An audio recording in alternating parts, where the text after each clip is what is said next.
কিরে, কাজটা হয়েছে তো? আর ওই জঙ্কুক শালারে টপকাতে পেরেছিস তো, তাই না? আমার পথের কাটা সরলো তবে। বিদ ঘুরে সেই হাসির বিকট শব্দ শুনে আত্মা কেঁপে উঠলো ট্রাক ড্রাইভারের। থর থর করে কাঁপতে লাগলো ড্রাইভার। সে ভেবেছে না কিভাবে বলবে জাঙ্কুককে মারতে পারেনি সে। এটা জানলে সে আর বাঁচতে পারবে না হয়তো, কিন্তু না জানিয়েও যে লাভ নেই। ট্রাক ড্রাইভার বুঝতে পারলো তার মৃত্যু সন্নিকটে। ড্রাইভারের কাছ থেকে কোনো রকম জবাব না পেয়ে ভয়ঙ্কর হুঙ্কার ছাড়ে ফোনের অপর প্রান্তে থাকা সেই ব্যক্তিটি চিৎকার করেই বলে ওঠে, কিরে, কথা বলছিস না কেন? হ্যাঁ, তুই কি ওই জঙ্কুককে মারতে পারিসনি? কথা বলছিস না কেন? ড্রাইভার লোকটা ভয়ে ঢোক গেলে তোতলাতে তোতলাতে বলে, বস, আসলে। বল, কি হয়েছে? জলদি বল, না হলে এমন ভয় মৃত্যু দেব যে চিন্তাও করতে পারবি না। আসলে বস, এমপিকে মারতে পারিনি। আমি প্রায় ট্রাক দিয়ে চাপা দিয়ে দিচ্ছিলাম, এমন সময় একটা মেয়ে এসে তাকে সরিয়ে নিয়েছে। আমি কোনো রকমের ট্রাক নিয়ে পালিয়ে এসেছি। বস, আমাকে ক্ষমা করে দেন। এতে আমার কোনো দোষ নাই, সব দোষ ওই মাইয়ার। আমারে আরেকটা সুযোগ দেন বস। আমি যেভাবে পারি ওই এমপিকে শেষ করব। আমি। ড্রাইভারের কথা শেষ হওয়ার আগেই নিজের মোবাইল ছুঁড়ে মারে ওই অচেনা লোকটা। মোবাইল সজোরে দেওয়ালে বাড়ি খেয়ে চুরচুর হয়ে যায়। দাঁত কটমট করে চিৎকার করে বলতে শুরু করে, আমার এতদিনের সাধনা যেন নষ্ট হয়ে যাচ্ছে। এই বাপ বেটাকে আমি কিছুতেই শেষ করতে পারছি না। কেন কেন যখনই কোনোভাবে এদের শেষ করতে যাই তখনই কোনো না কোনোভাবে এরা বেঁচে যায়। এর বাপকেও মারতে পারছি না আমি। নিজেও শালা করা সিকিউরিটির মধ্যে থাকে আর ছেলেকেও রাখে। আজকে পেলাম একটা ভালো সুযোগ, তাও কাজে লাগাতে পারলাম না। না, যেভাবেই হোক আমার স্বার্থ হাসিল করে তারপরেই আমি ক্ষান্ত হব। আমার এতদিনের পরিশ্রম বিফলে যেতে দেব না, দেব না, দেব না, দেব না। কথাগুলো বলে লোকটা পাগলের মতো আচরণ করতে লাগে। কিছুক্ষণ পরে স্বাভাবিক হয়ে শয়তানি হাসি দেয় সে। হয়তো আবার কোনো ঝড় উঠতে চলেছে জাঙ্কুকের জীবনে। অন্যদিকে গাড়িতে গাল ফুলিয়ে বসে আছে এতে, জানলার বাইরের দিকে তাকিয়ে আছে। হুট করে হাতে টান পড়ায় চোখ বড় বড় করে জাঙ্কুকের দিকে তাকালো সে। জাঙ্কুক একটা তলোয়ার ওষুধ নিয়ে লাগিয়ে দিচ্ছে ওর হাতে, হয়তো তার হাতেও লাগাবে। জাঙ্কুকের হাত থেকে নিজের হাত চালানোর চেষ্টা করতেই জাঙ্কুক আরো জোরে হাত চেপে ধরে। তে হাত ছাড়ানোর জন্য চেষ্টা করতে করতে বলে, সমস্যা কি? আপনার গাড়িতে উঠেছে বলে আমাকে দুর্বল ভাবার মতো ভুল করবে না। শুধুমাত্র প্রেস মিডিয়ার কাছে যাতে আমাকে নাম না পৌঁছে যায় সেই জন্য আপনার গাড়িতে উঠেছি। আমি একজন সাধারণ নাগরিক আর সাধারণভাবেই থাকতে চাই। কোনো হট টপিকে পরিণত হওয়ার ইচ্ছে আমার নেই। জাঙ্কুক আবারও তের হাত টেনে নিজের কাছে নিয়ে আসে। তুমি এত তেরা কেন? হ্যাঁ মিস অদ্ভুত চোখওয়ালি, আমি কি তোমার কোনো ক্ষতি করেছি?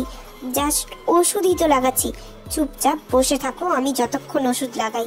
একদম তেরামো করবে না বলে দিচ্ছি, না হলে ওই সময় যে লুচুর উপাধি দিয়েছিলে সেটা কিন্তু সত্যি করে দেব। শেষের কথাটা জাঙ্কুকদের কানের কাছে ফিসফিস করে পর বলে। জাঙ্কুককে এত কাছে থেকে দেখে শুকনো ঢোক গেল তে। এক রাশ অস্বস্তি ঘিরে ধরেছে তাকে। এই প্রথম কোনো পুরুষে এতটা কাছে আসলো। তার উপর গাড়ির সামনে সিটে ড্রাইভার আর জাঙ্কুকের হেড গার্ড বসে রয়েছে। না চাইতেও লজ্জা পেল তে। তেকে এইভাবে লজ্জায় হাঁসফাঁস করতে দেখে দূরে সরে যায় জাঙ্কুক। হাতের কাটার জায়গাগুলোতে যত্ন সহকারে ওষুধ লাগাতে শুরু করে। কাটা জায়গায় ওষুধ লাগাতেই মরিচ লঙ্কার মতো জ্বলে উঠল। দাঁতে দাঁত চেপে সেই জ্বলন সহ্য করতে লাগে তে। জাঙ্কুক তের দিকে তাকাতেই দেখলো চোখে পানি টলমল করছে, মুখ শক্ত করে বসে রয়েছে। জাঙ্কুক বুঝলো জ্বালার কারণে বুঝি এই অবস্থা হয়েছে তের, কিন্তু মেয়েটা নিজের অনুভূতি চেপে রাখার চেষ্টা করে কেন এটাই বুঝে পায় না জাঙ্কুক। জাঙ্কুক এবার ওষুধ লাগানোর সাথে সাথে হাতে ফু দিচ্ছে যাতে জ্বলন কম হয়। জ্বলন কিছুটা কম হয় হাতের দিকে তাকালো তে। দেখলো জাঙ্কুক খুব যত্ন সহকারে তের হাতে ফু দিয়ে দিয়ে ওষুধ লাগাচ্ছে যাতে ব্যথা তার সামান্য কিছুটা হলেও কম লাগে। চোখ থেকে এক ফোঁটা পানি গড়িয়ে পড়লো তের। আজ কতগুলো বছর পর কেউ তাকে এতটা যত্ন করছে। জাঙ্কুক তাকানোর আগে দ্রুত চোখ মুছে ফেলে তে। জাঙ্কুকের হাতের কাজ শেষ করে পা ধরতে যাবে, সেই সময় ছিটকে সরে যায় তে। গাড়ির দৌড়ের সাথে সেটে চিল্লিয়ে পর বলে, আশ্চর্য, কি করছেন নাকি আপনি? পায়ে হাত দিচ্ছেন কেন? হঠাৎ তের এমন ব্যবহারে বোকা পড়ে যায় জাঙ্কুক। গম্ভীর মুখে পর বলে, তোমার পায়ের কাটা জায়গায় অয়েন্টমেন্ট লাগাচ্ছি, আর তুমি কিনা চেঁচাচ্ছ। কি করলাম? এভাবে সরে যাওয়ার কি হলো? তে আবারও দ্রুত বাধা দিয়ে পর বলে, আর লাগবে না, যা করেছেন তার জন্য অনেক থ্যাঙ্কস, বাকিটা আমি নিজে করে নিতে পারবো। জাঙ্কুক একবার ভ্রু কুচকে তাকাই তের দিকে। তা তো মানছি না, আমি করব, আর না করতে দিলে। কথাটা শেষ করে জাঙ্কুক আবার তের কাছে আসতে নিলে তের চোখ মুখ শক্ত করে জাঙ্কুককে বলে, করুন করুন, যা করার করুন, কিন্তু দূরে থাকুন আমার থেকে। আপনার মতো লুচু লোক আমি জীবনেও দেখিনি, তাও আবার সে নাকি এমপি। জাঙ্কুক এবার আলতো হাসে, তের পাটা আলতো করে তুলে নিজের উড়ুর ওপর রাখলো, তারপর ওষুধ লাগিয়ে নিচে নামিয়ে দিল। তের মুখ দেখিয়ে বোঝা আছে সে মনে মনে জাঙ্কুককে ইচ্ছে মতো ছাড়ছে। তের চিন্তার মাঝে জাঙ্কুক তের কানের কাছে এসে ফিসফিস করে বলে, আর কত বকা দেবে মিস অদ্ভুত চোখ বলে? তোমার এত এত বকা খেয়ে মনে হচ্ছে 2 দিন আর আমার ক্ষুধা লাগবে না। তে বেশ হকচকিয়ে উঠলো জাঙ্কুকের কথায়। নিজেকে সামনে কঠিন রূপ বের করে জাঙ্কুকের হাতে ধারালো নখ দিয়ে এক চিমটি কেটে যায় সজোরে। জাঙ্কুক আউজ করে নিজের হাত চেপে ধরে দূরে সরে গেল। ব্যথায় নাক মুখ কুচকে ফেলে তারপর রাগী কণ্ঠে পর বলে, এই জন্য মানুষের উপকার করতে নেই। তা আপনাকে কে উপকার করতে বলেছে? হ্যাঁ, এই যে আমার নখ দেখতে পাচ্ছেন এমপি সাহেব, আর একবার কাছে আসলে না, এই নখ দিয়েই আপনার হাতের মাংস তুলে নেব। এর এমন নখ দেখে জাঙ্কুকের মুখে বিকৃতি করলো। ছে, এটা কি কোনো মানুষের নখ নাকি পেতনির নখ? আজ আমি শিওর হয়ে গেলাম তুমি মানুষ না, আজ তো একটা পেতনি, শেওড়া গাছের পেতনি, যে নিজের হাত পা নখ ঝুলিয়ে বসে থাকে। ভাবা চাই আমার পাশে একটা জলজান্ত পেতনি বসে আছে। দাঁত কটমট করে জাঙ্কুকের দিকে তাকালো অব্দি। তার নখ খুব বেশি বড় না, তবে সাইজের তুলনায় একটু বড়, আর দেখতে সুন্দর দেখায় বলে জামার সাথে লাগিয়ে কাটে না।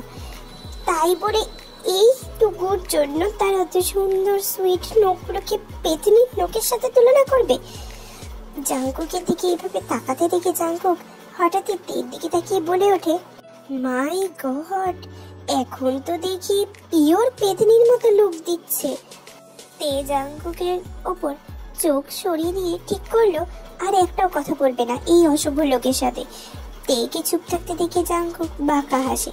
কিছুক্ষণ পরে তে এদিক ওদিক চোখ ফেরাতে গিয়ে ওর চোখ ঠেকলো জাঙ্কুকের হাতের উপর, যে জায়গায় সে চিমটি কেটেছিল। জায়গাটা লাল টুকটুকে হয়ে ফুলে রয়েছে। জাঙ্কুকের এমন সাদা ধবধবে হওয়ার কারণে অতিরিক্ত লাল হয়ে রয়েছে ওই জায়গাটা। মনে হচ্ছে টুপ করে রক্ত বেরিয়ে পড়বে এক্ষুনি। কেন জানি খুব খারাপ লাগতে শুরু করলো জাঙ্কুকের এমন হাত দেখে। সে মুখটা গোমরা করে অন্যদিকে ফিরে আবার জাঙ্কুকের হাতের দিকে ফিরে রইল। নিজের রুমে একাধারে ঘুরপাক খাচ্ছে জাঙ্কুক, মানে পাইচারি করছে আর কি। রাত 12:10 বাজছে এখন। জাঙ্কুক এবার পাইচারি থামিয়ে আপন মনে বলতে লাগে, এত রাতে দেওয়াটা কি ঠিক হবে? কিন্তু না দিয়েও যে শান্তি পাচ্ছি না। দেখ, দিয়েই দেখি, না তুললে বারবার দেব, আমার ফোন তুলতেই হবে। এই বলে জাঙ্কুক ফোন হাতে নিল। জাঙ্কুক তেকে ফোন করার জন্য ফোনের নাম্বার ডায়াল করে। নাম্বারটা সে গার্ডের কাছ থেকে নিয়েছিল, কিন্তু নিয়ে যে এমন অশান্তিতে পড়বে কে জানতো। নাম্বারটা পেয়ে ফোন দেওয়ার জন্য তার মনটা আকুপাকু করছে, মনোযোগ সহকারে পড়ছিল তে। এমন সময় হুট করে ফোন বেজে ওঠায় বিরক্ত হয়। তে ফোন হাতে নিয়ে দেখে আননোন নাম্বার থেকে কল আসছে, তাই রিসিভ না করে রেখে দেয়। কল কেটে যাওয়ার কয়েক সেকেন্ডের মাথায় আবার ফোনটা সশব্দে বেজে ওঠে। বিরক্তি লাগলো তের। এই রাতে 2-3 ঘন্টা সে একটু ভালো করে মনোযোগ দিয়ে পড়ে, এছাড়া সারাদিন তো তেমন সময়ও পায় না। আর এই সময়ে অচেনা নাম্বার থেকে অনবরত কল আসায় বিরক্ত হলো সে। কারোর কোনো রকম ইমার্জেন্সি পড়লো কিনা ভেবে কলটা রিসিভ করে তীর, কিন্তু রিসিভ করে কানে দিতেই এক ঝাড়ি খেলো। এতক্ষণ লাগে ফোনটা রিসিভ করতে? সাথে সাথে মুখটা হাঁ হয়ে গেল তীর, ফোন কান থেকে সরে গেল তার। 30 সেকেন্ডের মতো লাগলো নিজেকে স্বাভাবিক হতে। স্বাভাবিক হয়ে ফোনটা আবার কানে নিয়ে অবাক হয়ে তে বলে, এমপি সাহেব, আপনি আপনি এত রাতে ফোন কেন করেছেন? তের এমন প্রশ্নে হাঁসফাঁস করে উঠল জাঙ্কুক। কল তো দিয়েছে, এখন কি বলবে? বলবে যে তার তেকে নিয়ে চিন্তা হচ্ছিল, তার আঘাত পাওয়া স্থানে কি অবস্থা তা এখন জানার জন্য মনটা ছটফট করছিল। এসব বললে মেয়েটা আবার উল্টো পাল্টা বুঝবে না তো? আচ্ছা, সে আবার মেয়েটার প্রেমে পড়ে যায়নি তো? জাঙ্কুক নিজের চুল দুটোকে মুঠোর পেছন দিকে নিয়ে এসে ঠেলে নিজেই নিজেকে শাসাতে লাগে। এইসব কি ভাবছি আমি? আমি কেন ওর প্রেমে পড়তে যাব? আমার তো জাস্ট একটু চিন্তা হচ্ছিল ওর জন্য। আমার প্রাণ বাঁচিয়েছে বলে কথা, আর কিচ্ছু না। তুই একটু বেশি বেশি ভাবছিস জাঙ্কুক। জাঙ্কুক এবার নিজের গম্ভীরতা বজায় রেখে বলে, ইচ্ছে হয়েছে তাই কল দিয়েছি, কোনো সমস্যা? তুই মুখটাকে বিকৃতি করে বলে, এই আপনি কেমন এমপি বলেন তো? রাত বিরেতে একটা মেয়েকে ফোন দিয়ে বলছেন ইচ্ছে হয়েছে তাই দিয়েছি। জাঙ্কুক এবার বেশ থতমত খেয়ে গেল তের কথায়। সে বুঝে না এই মেয়েটা সব কথায় এমপি হওয়ার বিষয়টাকে কেন টেনে আনে। জাঙ্কুক এবার টিটকিরি মেরে বলে, তোমার সাথে প্রেম করতে কল দিইনি মিস অদ্ভুত চোখওয়ালি, সো এত রিয়েক্ট করার কিছু নেই। আপনার সাথে প্রেম করতে আমার বইয়েই গেছে। হ্যাঁ, তোমার সাথে প্রেম করতে আমার বইয়েই গেছে। হ্যাঁ, আজাইরা পেঁচাল ছেড়ে এবার বলুন তো কেন ফোন দিয়েছেন?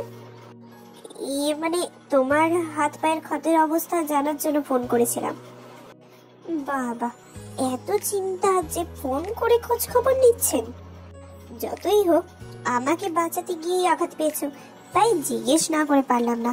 তো বলো কি অবস্থা? ঠিকঠাক।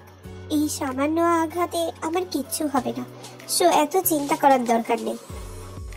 জায়গাটা ক্লিন করে আবার অয়েন্টমেন্ট লাগিয়েছিলে? তে এবার বেশ কিছুক্ষণ চুপ থাকে, কারণ সে এসে শাওয়ার নিয়ে আর কিচ্ছু লাগায়নি। আলসেমি লাগে তার এইসব করতে। তেকে চুপ থাকতে দেখে জাঙ্কুক আবারও জিজ্ঞেস করলো, কি হলো, লাগাওনি তার মানে? মানে না, লাগাইনি। জাঙ্কুকের কেন জানি রাগ লাগলো, ভাবতে লাগে মেয়েটা এত কেয়ারলেস কেন। জাঙ্কুক আবারও কড়া গলায় বলতে লাগে, লাগাওনি কেন? তেও সমান তারে করার জোর বাড়িয়ে বলে, আমার ইচ্ছে হয়েছে তাই লাগাইনি, আপনার এত না ভাবলেও চলবে। চুপ হয়ে গেল জাঙ্কুক। তেকে কিছু নিয়ে জোর করার অধিকার তো তার নেই। জাঙ্কুককে চুপ হয়ে যেতে দেখে খারাপ লাগলো তের। হয়তো তার কথায় জাঙ্কুকেরও খারাপ লেগেছে। কতগুলো বছর পর একজন এত কেয়ার করছে, কিন্তু সে কেমন ব্যবহার করলো। তে দেখলো জাঙ্কুক কথাই বলছে না, আর কলও কাটছে না। তাই তে এবার নরম গলায় বলে, রাখছি তাহলে, আল্লাহ হাফিজ। কল কেটে দিল তে।